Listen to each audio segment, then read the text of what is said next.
35 yaşlı Vəfanın həyatı uşaq yaşlarından faciə ilə başlamışdı.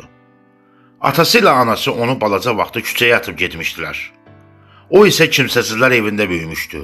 Amma illər sonra zəngin bir ailənin oğlu onunla evlənmək üçün bütün dünyanı qarşısına aldı. Vəfanın uşaqlığı kimsəsizlər evində, çətinliklər içində keçdi. Böyüyəndən sonra öz ayaqları üstündə durmaq üçün bir kafedə afisiyant kimi işləməyə başladı. Elə hər şey də orada başladı. Kafenin müdiri olan 34 yaşlı Natiqlə tanış oldu.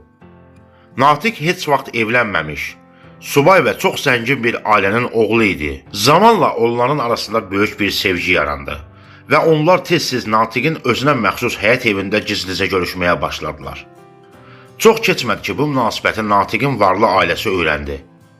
Vəfanın keçmişini, kimsəsizlər evində böyüdüyünü və kafedə afisiyant işlədiyini biləndə dəliyə döndülər. Vəfanı Natiqdən ayırmaq, onları qoparmaq üçün hər yola əl atdılar.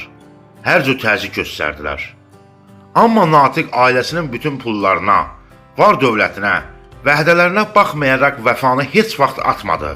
Çünki o Vəfanı həqiqətən canından çox sevirdi.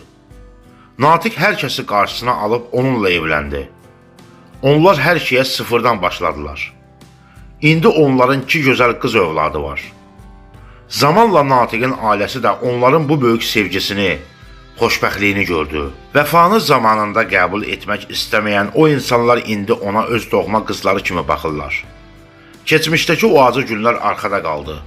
İndi ailəcə çox mehriban və xoşbəxtdirlər. Sizcə zəngin bir ailənin kimsəsizlər evində böyüyən bir qızı qəbul etməməsi normal idi?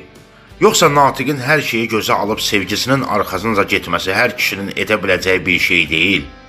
Şərhlərdə fikirlərinizi yazın.